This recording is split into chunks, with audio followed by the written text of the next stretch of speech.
Welcome to our webinar. Today we're going to be talking about building a trusted brand. My name is Matt Harris and I'm from Attest. I've got the pleasure of saying that I'm joined by Tom Price from Nomadic, Anna Brooks from Pause. So just a quick bit about Attest. So we are on a mission to ensure that every brand has the ability to put consumer data at the heart of every decision they make. We've built a platform, we call it Scalable Intelligence, and we're enabling brands to connect with over 100 million consumers across 80 countries, helping them get the data they need, get closer to customers, make better decisions, grow market share, innovate faster. We currently work with the likes of Unilever, Fevertree, EE, Publicis, Twitter, helping them put consumers at the heart of their decisions and their brand to be competitive and develop. Today, we're going to be looking at a topic dear to our hearts. How do we build a trusted brand? It's one of the most challenging aspects, yet one of the most important things of being in a consumer market. And we're going to learn from two rapidly growing startups on how they've gone from the standing start to building a trusted brand in such a short space of time. I think now more than ever, this is so important with the foreclosure of some classic British heritage brands like BHS, Toys R Us. The importance of building and maintaining brand loyalty and trust should be at the top of everyone's agenda right now, especially in the volatile marketplace we see before us today. So like I said, I'm joined by Anna and Tom. I'd love for Anna and Tom to introduce themselves. If you could give us a bit about you and your backgrounds, that would be wonderful. So Anna, let's start with you. Sure. Well, first of all, thanks so much for having me. It's great to be here today. I'm a big fan of Attest. Awesome. So happy to be joining you on your first webinar. I have a background in building brands, specifically at startups. So I started off at a peer-to-peer parking app called Just Park. Saw it through a big crowdfunding campaign and some other really exciting moments in its history. I then went to Deliveroo. At a time when it was sort of opening in a new city every few days. It was sort of crazy, but amazing. I then went to Yopa, which is an online estate agent, and most recently I've started from day one at Pause.com. So lots of brands where trust is absolutely integral to success. Fantastic. Thank you, Anna. Tom, the mic is yours. Thanks. Yeah, equally delighted to be here. Thanks for having us. And yeah, I mean, I've got 15 years in mainly commercial roles. More recently with Nomadic, I've been with Nomadic for a year, and yeah, we're kind of a sort of a 20-odd year overnight success story. So we're an established business, but it's really only been the last few years that we've really seen dramatic growth, and that has largely been about a rebranding exercise. So yeah, so my background is more commercial, but more recently, as we've kind of been reaping the rewards of our success, it's been about how we reshape our brand proposition, ready to go on to the next level as a business. Awesome. I'd love to dive into that a bit later as well, Tom. Guys, before we get into the meatier questions, let's start with just a really simple one. What does brand mean to you? Perhaps Anna. Sure. So this is a really interesting one, and I feel like ironically, brand needs a bit of a rebrand because you find so many people who think it's your logo, it's your color scheme, and that's about it. And the brand team sits in a corner and just churns out things that look pretty. And obviously they should do that, but fundamentally, brand is really everything that you do. It's how the consumer perceives you. It's how they feel when they hear your brand name, and that's, you know, on a factual basis what they know about you, but also on an emotional level how they feel about you. So for me, brand is influenced by absolutely everything, every interaction that a customer has with you. We know what arrives through their door when you send them something, how they find the experience of speaking to your customer support. All of these things collectively build your brand. Awesome. Tom? Yeah, I think Anna's point there about it being more than just design is kind of key, because I think it does just get sort of pigeonholed into, you know, what the pack looks like and things like that. You know, brand is you know, it's the expression by which your product is set apart from its competitors. So logo is important, but actually, if it starts and stops there, then and the business doesn't live it and activate it, then you don't really have a brand. You just have a nice looking pack. So brand is exceptionally important, but is probably generally oversimplified. Awesome.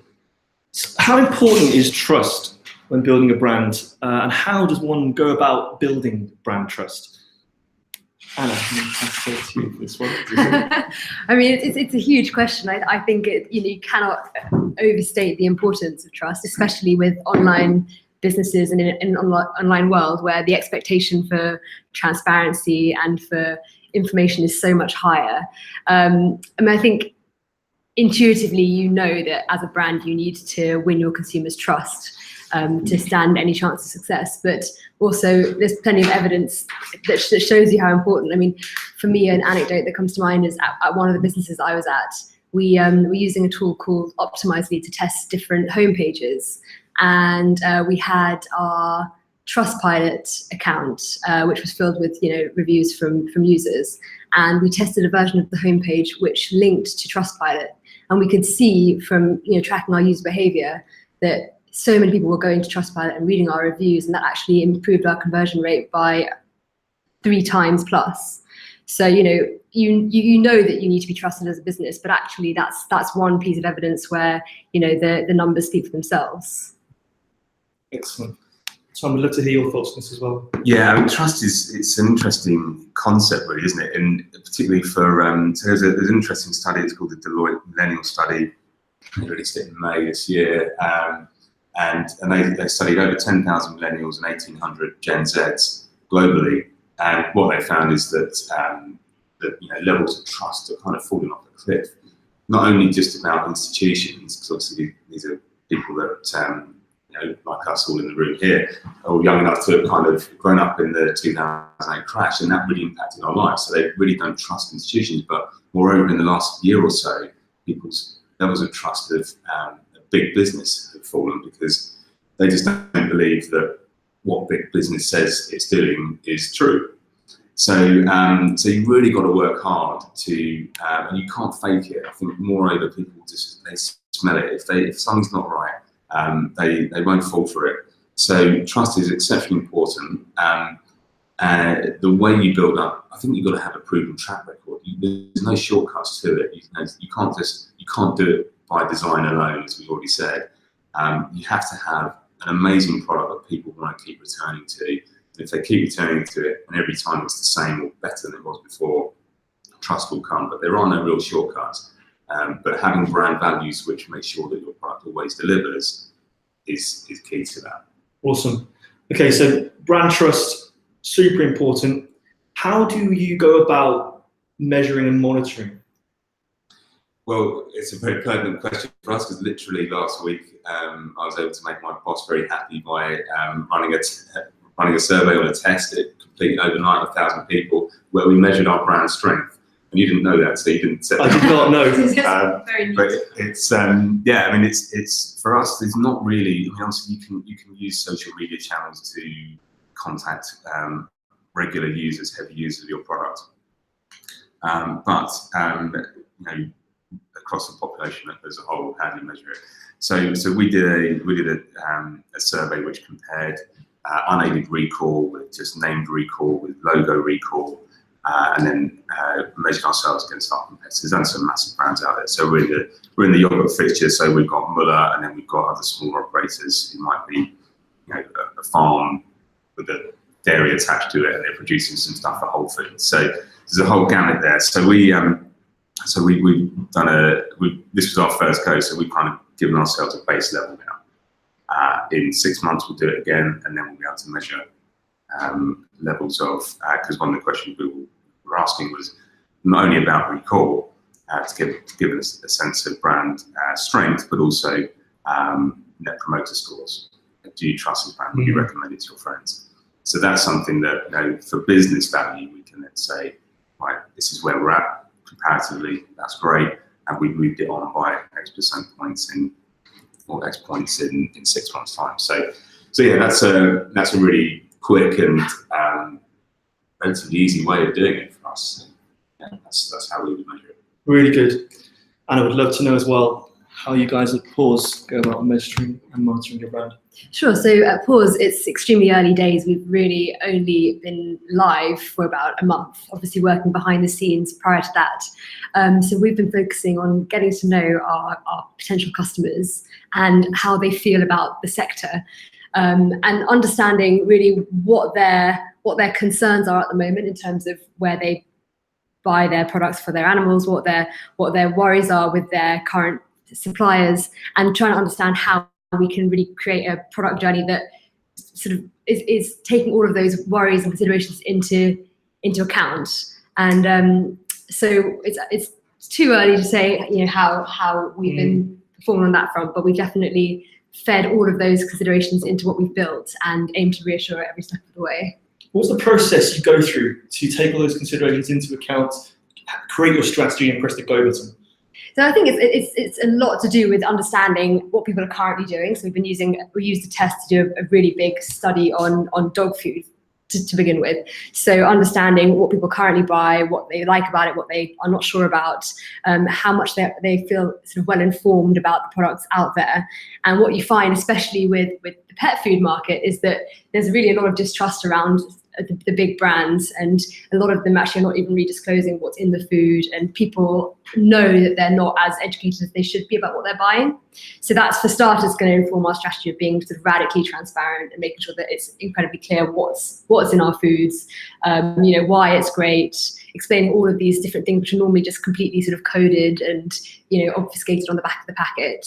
So I think we've got a great opportunity to be, you know, incredibly forthcoming with information, and having used a test to understand what consumers currently feel they don't know enough about, we are able to form a strategy that will inform them specifically in those areas. Awesome. Do you have any anecdotal stories on top of your head of anything when you've asked that question which has jumped out as surprising or has caught you off guard? Well, I just think it's amazing, really. As a recent dog owner myself, it is amazing the amount of information out there and how much it clashes. You know, the vet will tell you one thing. If you get your dog from a breeder or a shelter, they'll tell you something else. You go online and it's like a Google vortex of people battling it out over whether you should be feeding your dog raw or grain-free, or how much protein is too much protein. And so I think really what stood out, to answer your question, is just the fact that there is really no consensus and there's no one source of truth. And that's an incredibly stressful thing for people who are conscientious and trying to do a great job of, you know, looking after their dog or cat in the best way possible, but coming up against all of these different conflicting pieces of information. So I think, yeah, I've just been overwhelmed by how much there's a need for clarity and for transparency in the industry. Wow, very cool. Let's talk about brands which you admire. I'd like to know, is there a brand out there as a consumer which really just gets you, and why? But then also, in terms of your role, who do you look at as an example of someone who's just doing it right? I think that there are actually so many examples of brands who are doing a great job now. I think that in recent years, the bar has really, really been raised in terms of customer experience and delivering a great experience at every point. One example for me would be Bloom and Wild, which is a letterbox flower delivery service. I think it's a cool idea because it's fundamentally innovative. It's taken something that's been going on for years, which is delivering bunches of flowers, but made it, you know, much more convenient and user-friendly by creating a different format in this letterbox-friendly box that the flowers come in.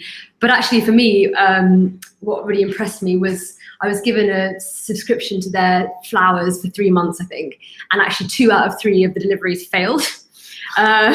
Which is not really their fault. I live in a block of flats where there's a gate, and it was all just a bit of a nightmare. But obviously, the flowers were sent back to the post office. By the time I got there, they were dead.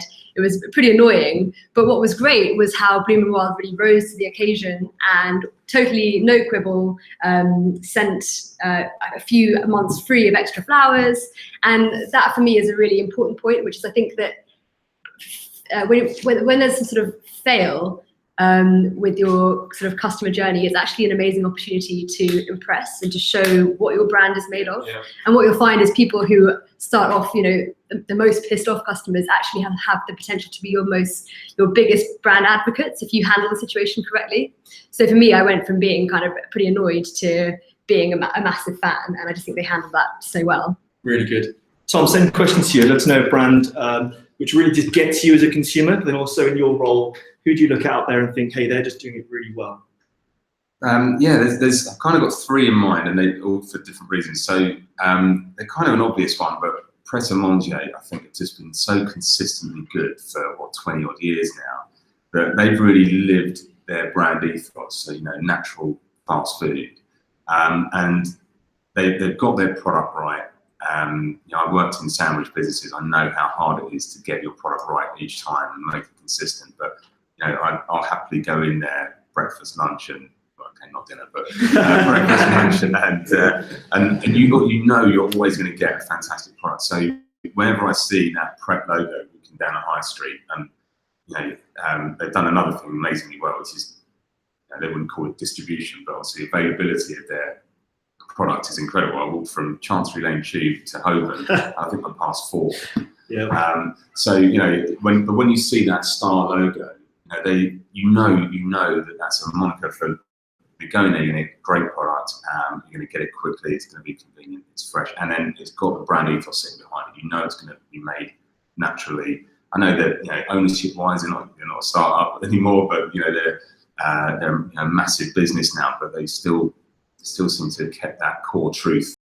They've done that really excellently, and they also do social good. They were one of the first, I think, to kind of do something with their spare food, give it to the homeless. So and they continue to do that. So another one would be Tom's Shoes, which Blake, its surname now, McCloskey or something like that, and it comes from shoes for a better tomorrow, and he shortened it to Tom's.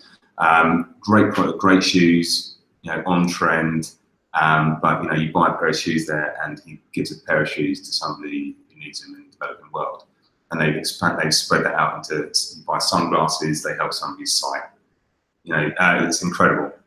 So that's a brand obviously that's gone out with a clear mission. He didn't go out to make shoes for us all to buy. He went out to make shoes so that other people could have shoes. What an amazing brand truth that is, a brand ethos. So I really appreciate them. And then somebody who I think is really nailing execution right now is Ugly Soft Drinks.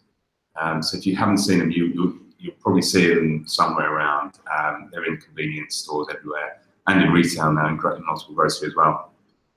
Really kind of bold, brash, ugly down the side of a can. And their whole thing is that there's an ugly truth about soft drinks.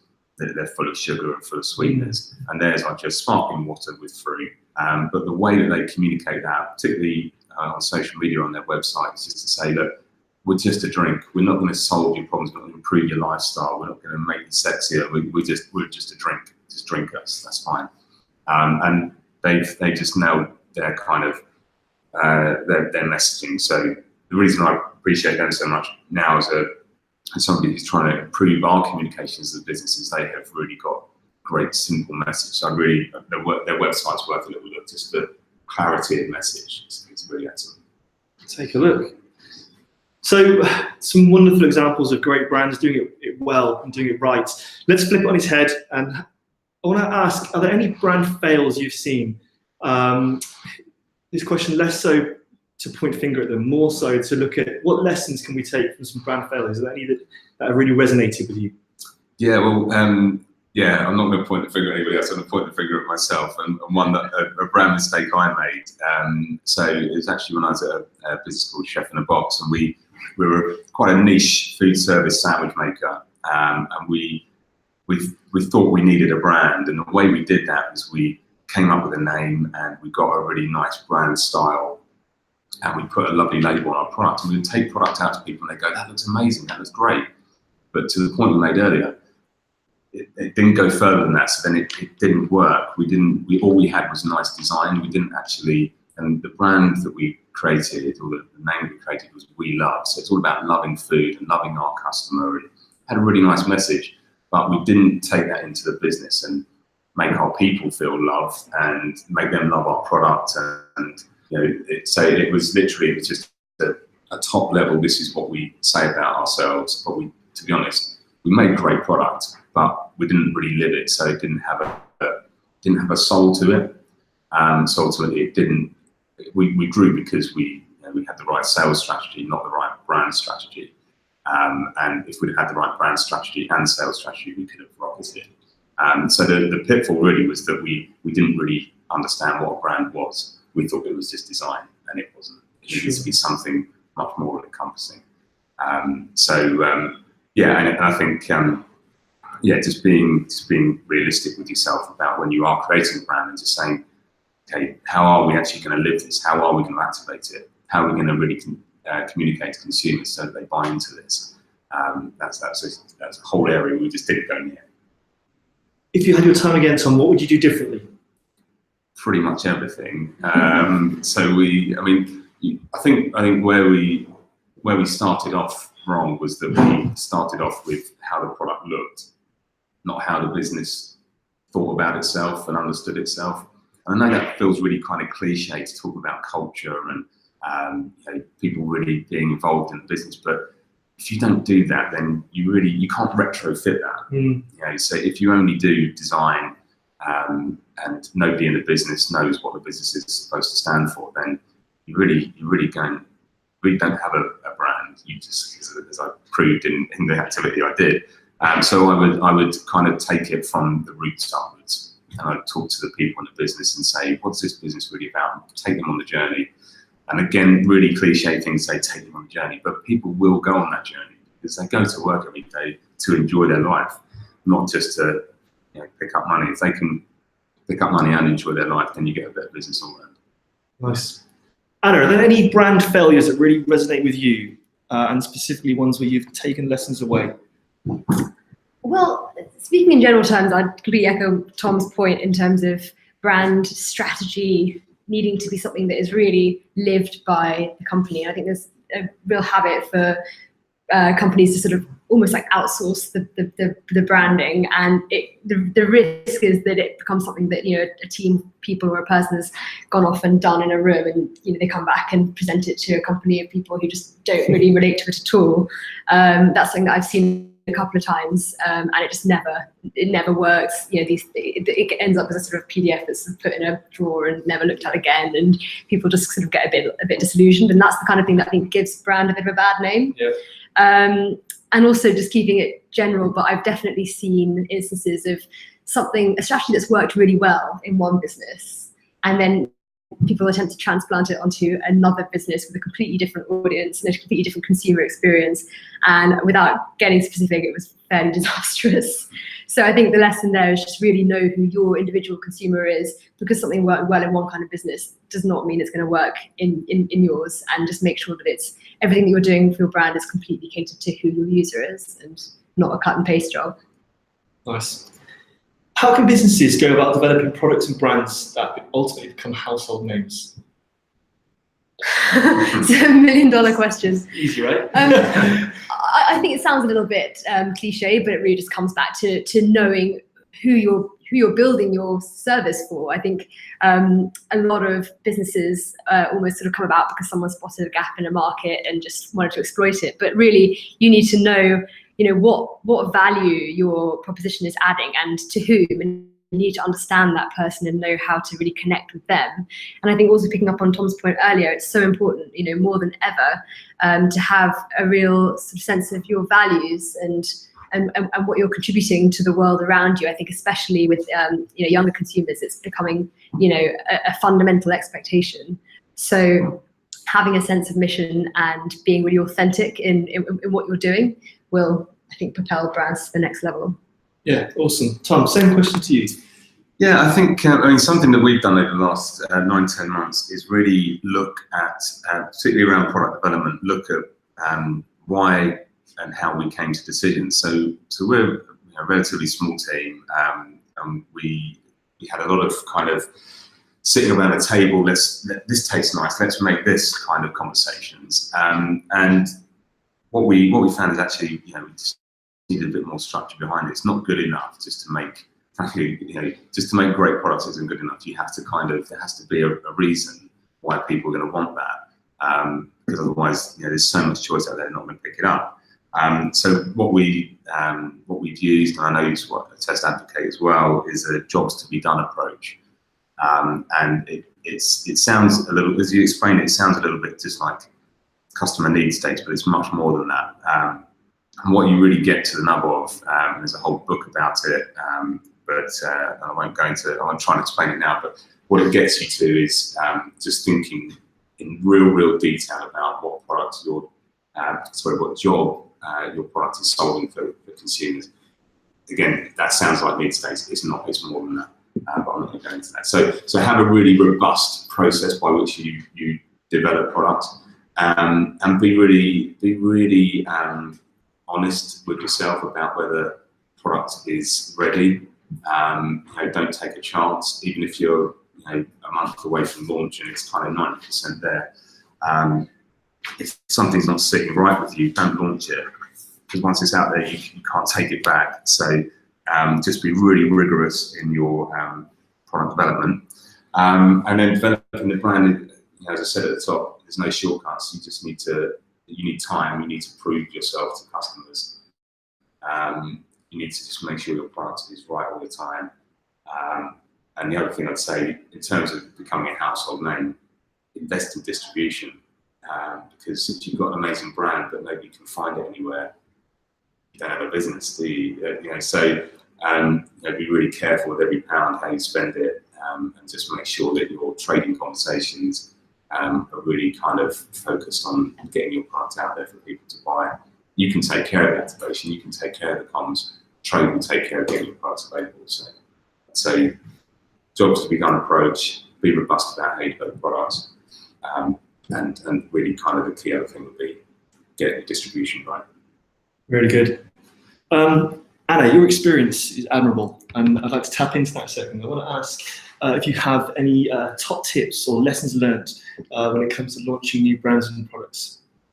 Well, I think actually I would slightly disagree with Tom in one respect, and maybe it's the nature of the sort of startups that I've worked for, but I think that research is incredibly key. You need to really know who you're serving, what problem you want to solve for them, and how you're going to do that. But in my experience, you also at some point need to just get out a product and learn from live experience. So at Pause, it's a great example of what's happening for us right now. So we've been live for about a month. The first 2 weeks, we had one sort of customer journey where you went through a flow where we learned about your dog, and then we showed you a range of dog foods, and you could order and subscribe there and then.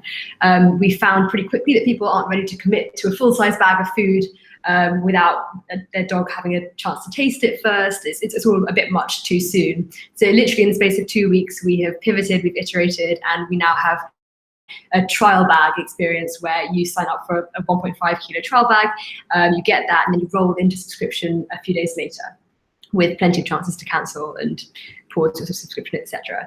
So I think for me, I've learned that you can research forever, but until you get something out the door with real customers who are sending you messages about stuff that you never even considered, you're not really going to be able to make meaningful iterations. So I think move fast, test and learn, and don't be afraid to pivot as much as needed so that you're giving your customers something they really, really want. Sure. How important is it for you for a brand to keep an eye on competition?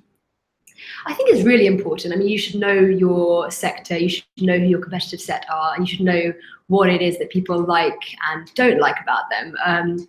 But equally, on the creative side, I think it's also important not to sort of limit yourself to working within set tramlines. I think that the brands that really break away and cut through often just approach something in a completely different way that's really refreshing and resonates with users. And if those brands had been too obsessed with what the competitors were doing, they might never have been able to take that bold position. So I think you should always be doing your due diligence. You should know what your competitors are up to.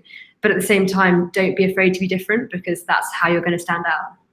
Very nice. Tom, I'd love your thoughts on this as well, in terms of how important it is for you guys to monitor your competition and how you go about doing that. Yeah, as I mentioned, we've been doing this brand strength exercise, and that would have involved our competitors. So, so I think that's been a really interesting thing to have a sense of how they're performing in terms of brand. And what we, I think that's absolutely right. If you look at the competition too much, it can hamstring you a little bit. You can almost become fearful. You can look at what they're doing and go, "Oh, I wish we'd done that." And so you have to moderate it a little bit, but you've got to be aware.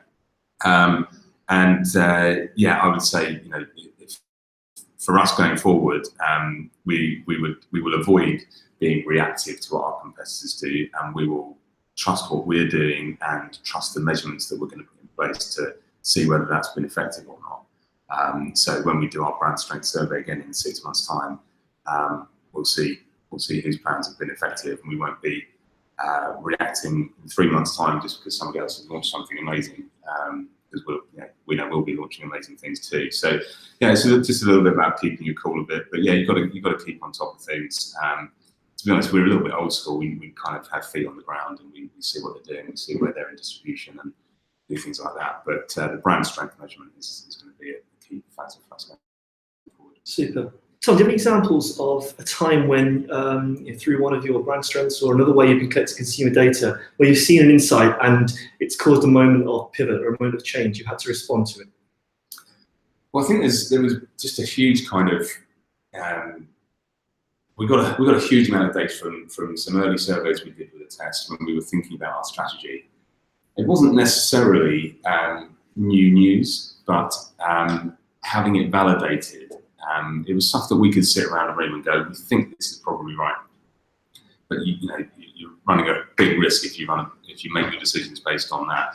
So it was more, validating assumptions and pivoting a little bit, not full pivot, but by a few degrees, there's some subtleties to things that we'd assumed. But having a tool literally at our fingertips, which we could use to answer some questions we had about our business and about what people wanted, it saved us a huge amount of time. What it meant is we could virtually sit around a table one day, ask a load of questions, sit around the table the next day and have the answers, which was incredibly powerful. Awesome. And the same question to you, an example of a time when you've spotted something in the data or a consumer trend that you weren't expecting, you've had to pivot and make changes based on it. Sure. So I've also got an example which is rooted in a test. We started out life at Pause thinking about dogs. So at the moment, 1 month in, we are serving dogs, but we'll soon be serving cats as well. So thinking about dog owners and cat owners, you sort of know that they're a little bit different, but you don't know exactly how those differences translate into consumer behavior. So we did the exact same survey for 1,000 dog owners and 1,000 cat owners in the UK, asking the exact same questions about their priorities, their spending habits, what they care about most. And I think the results were really, really illuminating as to just how fundamentally different these two groups are. And we found that cat owners really, their main concern is that to find a food that their cat will actually eat. It's about palatability. It's about the cat being fussy and just something that the cat will accept over any sort of health benefits, which is quite sad, really. Dog owners are much more concerned about the nutritional values and what's in the food and all the rest of it. Whereas cat owners, it's just like, if the cat eats it, I'm fine with it. So that's influenced us in terms of developing our own products and how we're going to position those in the market, but also it gives us an opportunity to really try and help cat owners find something that their cats will love, but also it will be great for their cats, so not having to compromise on their health to get them to eat the food. So again, developing branding and strategy around the different products that we're developing, as well as the different ranges that we're curating, and understanding the difference between these two groups, which on the face of it you might think are similar, but are actually extremely different and have very different concerns. Awesome. Talk to me a little bit about the process you go through for developing new products. It's fast and quite chaotic, but no, we have a sort of a fundamental purpose that we want to fulfill. So in terms of the dog and the cat foods that we're developing ourselves, it's about quality. I mean, our vet is central to everything that we're doing. It's all about really bringing that quality to our consumers, but also at a really affordable price. So that is a sort of central principle that is informing everything that we're developing and everything that we're going to stock. But again, I mean, a tool like a test has been invaluable, because what you realize is that everyone brings so many assumptions to the table, and it's really easy to run with them and just just, on a hunch, develop a whole product that then you realize has missed some sort of central point. So every step of the way, we're able to use a test to sense check what we're doing, and to sort of bring evidence to the table. So yeah, it's a long road, but we have our sort of central values which inform what we're doing, and then we use surveys like a test, and also individual one-on-one interviews with consumers to inform the rest. Fantastic. Tom, same question to you on the topic of the process you go about for developing new products. Yeah, so we're in a slightly different sort of particularly time period. Anna was absolutely right earlier when she said that you sometimes, particularly in a startup, you just have to make a decision, just go with it. And for us, we've probably got potentially at least a 6-month lead time into multiple grocery, and ideally you'd have your plan set out literally 52 weeks ahead.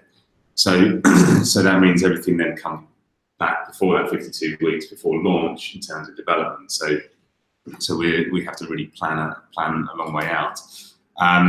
So we do, to a relative degree, we have the gift of time. We can say, right, we know we need a month to do this from maybe a technical perspective, and we need a month for testing, and we need a month for ideation.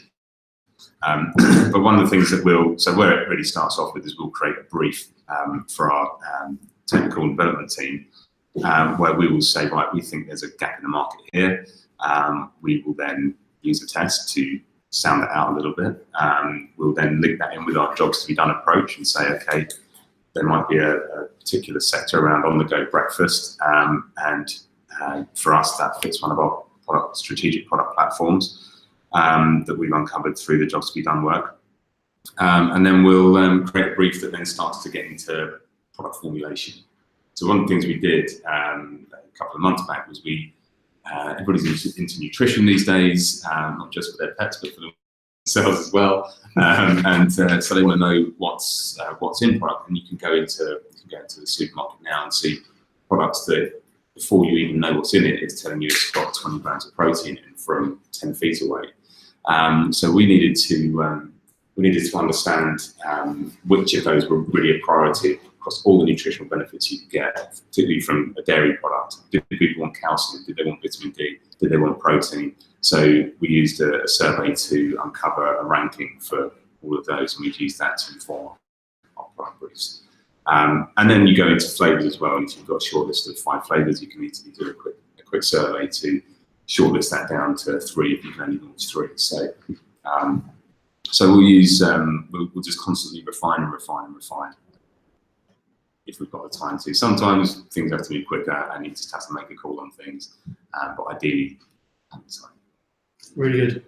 Anna, in terms of building and developing a trusted brand, how important is that when it comes to winning new customers? I think the importance for maintaining and developing customers and building brand loyalty is clear, but the process of winning a new customer has never come across your brand before. How does that influence decisions you make when building your brand? Well, I think that it's so important to have social proof. So somebody, if you look at a user's behavior, they will ordinarily find you, however that might happen. But then they'll want to go off and do a bit of digging. They'll want to find independent reviews. They'll want to see what your brand's been up to. And so I think that you need to sort of lay the foundations to give people meaningful insights when they go and look for your brand, whether it's a review site like Trustpilot or whether it's PR. You need to have a sort of presence for your brand, so that when people go and scope you out, there's a story there to tell. But I think people also quickly, can make a judgment based on what you present to them. And I think it comes back to the question of, making sure that you have a sense of your values and that those are really clearly communicated. So for us, a really big part of what we're doing is actually every single order from Paws feeds a dog in need at one of our partner shelters across the UK. So a bit like Tom mentioned Tom's earlier, this sort of one-for-one model. It's really important to us that people know that by choosing Paws, they're doing a great thing for their pet, but they're also helping dogs in need as well. So I think we've had a lot of positive feedback on that as being something that immediately gets people's sort of buy-in and attention and differentiate us from competitors. So I think, it's about your brand being represented in all the places that it should be. Third-party review sites, PR, social, all of that looking really healthy. But also having a sense of, what you bring to the table and what values you represent as well. Really good.